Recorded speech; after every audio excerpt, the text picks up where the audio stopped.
Welcome to footballgameplan.com, where football makes sense. That's Emery Hunt-Azardo playbook, and I'm Tyler Merkovich.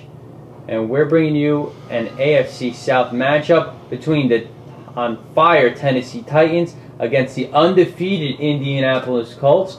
Fire meets fire here. What are your keys to victory for the Titans, who have turned it around ever since Vince Young got the nod for quarterback? Well, they're going to have to attack the Colts secondary, and Vince Young showed last week he can attack the Cardinals secondary, which I think has a better secondary pound for pound than the Colts. So they should be able to have success throwing the football down the field against this Colts secondary. Second, Vince Young and Chris Johnson get that running game going. That's what happens when you have a mobile quarterback back there. You notice the running back average per carry jumps up. So Chris Johnson should have another big day against this light Colts front seven. So that should be a fun thing to watch. They should get the running game going. Third, they're going to have to mix up their coverages to disrupt Peyton Manning's timing, because he is like watching an artist doing his thing on the canvas, watching Peyton Manning move the football down the field. So they're going to have to maintain possession, but they're going to have to get these guys off the field on third down. Those are the keys to victory for Tennessee.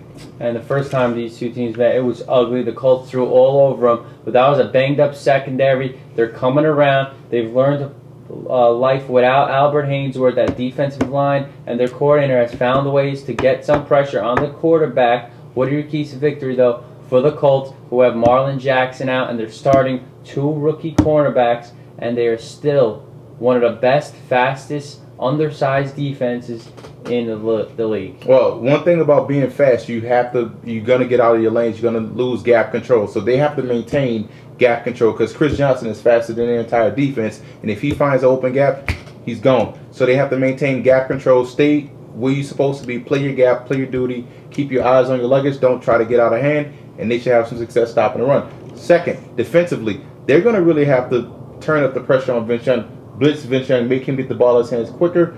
Otherwise, you're going to allow Kenny Britt to get down the field, you're going to allow Washington to get open, and you're going to allow all these guys to beat you in that secondary. So they really have to get that pressure, force the issue, get the ball in his hands quickly.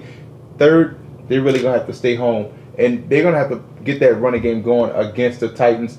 Donald Brown is the best running back on the roster. Get him the football early and often to get these guys out of the game, and it starts with the first drive. I'm going to go with Tennessee in the upset, because I'm going to ride with the hot hand. Vince has the magic going. They're now in the hunt for a playoff berth. So I like Tennessee. I like Tennessee also. Like I said, their defense is coming around. They're healthy. They've learned how to get pressure on the quarterback. Vince Young's going to take that momentum. If he doesn't have to pass it long, Chris Johnson keeps the passing game honest. He could hit you short in that 15-yard mark. You know, he's good there. Anything else could be a problem. But Tennessee's going to find a way to keep this winning streak going, and they're going to end. Indianapolis is not going to play for the undefeated season. They want to play for a Super Bowl championship. For more, visit footballgameplan.com/NFL.